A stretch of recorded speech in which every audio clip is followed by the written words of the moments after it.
Did you know that there's a massive unused road buried underneath San Van? If you were to head to this location in Hedgemont, you can find what looks to be a large tunnel entrance. With some graceful movement and a lot of patience, you can eventually glitch through this barrier and into San Van's unplayable areas. This entirely unused road boasts a long stretch of skatable concrete coupled with grindable curbs and even a short downhill section. But what's suspicious about this spot is how logical this feels. Yes, I mean it's very obviously not finished, but there's for sure a basic structure here. Like how this locks off door actually reveals a pedestrian foot tunnel hiding just behind it. A tunnel which has collision and nicely connects to the road itself. And let's not forget that this massive road ends up aligning with another locked off tunnel entrance, almost as if this space is already mapped out and planned. I mean, considering the fucking state of this game, I'd be surprised if this wasn't planned. With the release of Season 1, it's definitely harder to get into this unused tunnel. Harder, not impossible, but much to our surprise, this road has actually seen changes. Those changes are basic metal railings.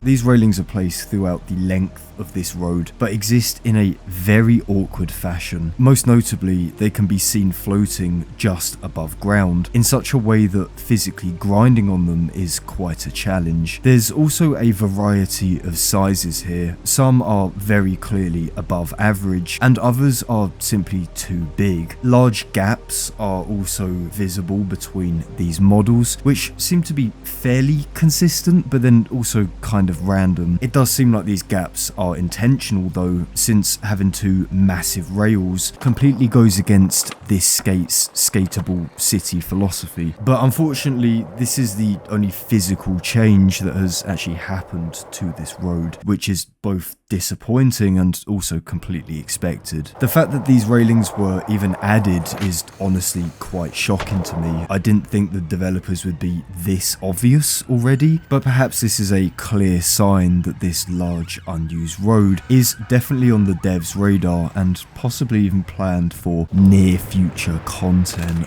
Since this unfinished road is obviously out of bounds, we can use this spot as a base for further exploration. This allows us to explore most of San Van's inaccessible locations, like the stadium, for example, which is unfortunately just an empty shell, including this Corp skyscraper and this New York-inspired Billy Butcher hideaway. But something that isn't completely empty and disappointing are these weird floating boxes way outside the game's map. These look to be generic black squares, which exist a fair distance away. So even if we were to throw down and spend 10 real-world minutes crawling towards them like a obese baby, we can't actually get inside of them. And this is because there's a layer of ocean below San Van's map, which basically prevents us from dropping too far down. But this wasn't good enough for me, and I'm a stubborn fucker, so I spent the next hour of my life glitching underneath the map until I eventually managed to get the throwdown below the sea itself. Inside one of these mysterious shapes hides a very odd sight. This is a skate picture that has been warped around a shape that can be best compared to a car rearview mirror. The closer we get to this image, the more it warps and contorts until it fully engulfs our peripheral vision. The image is used for one of the game's intro splash screens, so pushing our camera all the way into this perfectly recreates what we usually see when loading. So this splash screen is not only a fully physical texture, but it's also stored inside the game itself as if it were part of the environment. It just sits all the way out here in its own little bubble, completely removed from any possible player contact. But what's really interesting is that this texture even supports throwdown functionality. The game will fully let us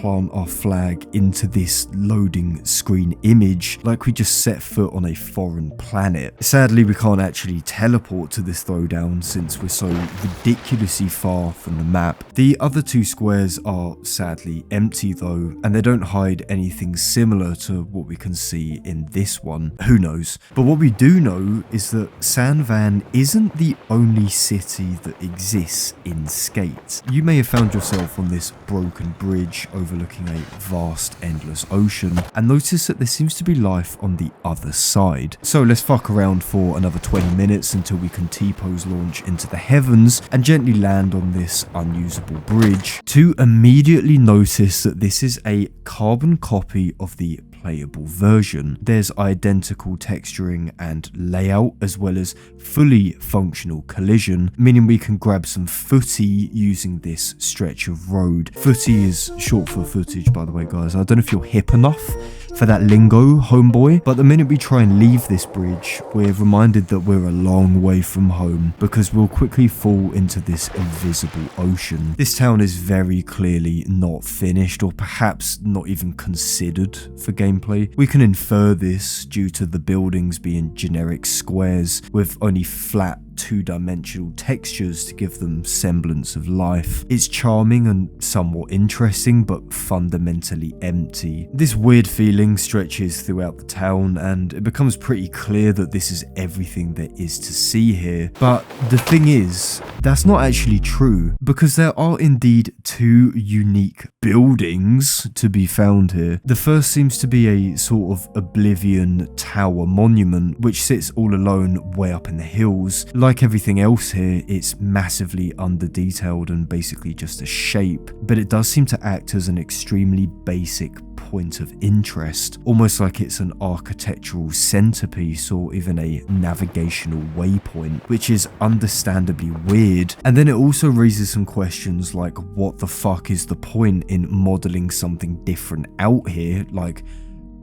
why? Maybe it's just a developer that was bored and wanted to honor Oblivion. Oh wait, there's more. Look at this odd pentagon thing. Is this meant to be a stadium, a town hall, a corporate complex? Who the fuck knows? But the thing is, yet again, it's so obviously different from the rest of this place, both in terms of logical geography and architectural design. So look, like, come on, don't make me tap the sign. You can also find a wealth of cargo ships out in the ocean. They're all exactly as you'd expect, you know, basic models with zero functionality, which is the same as these smaller boats, which are also scattered around. The game's distant mountains are also disgustingly large. They make up such a huge amount of physical space. I'm honestly insulted that they're not just a skybox image. They of course hold nothing of interest, although the crawling speed of exploration means that there could be Skate 5 hiding out here and no one will ever know. But those are just some of Skate's unusable areas which you can never normally visit. I have no doubt that this map will change dramatically in the future as content is gradually drip fed to us, so it's always good to archive videos like this and look back with fond memories. Assuming the game isn't shut down and buried like most EA live service attempts. Fingers crossed that doesn't fucking happen, because the game's actually kind of fun. So yeah, there you go. Skate is literally unfinished. It's literally unfinished. God knows what they were doing for like 3 years when they were making this thing, but it's fucking unfinished. Cheers guys, thanks for watching, and as always, I'll catch you lot in a bit.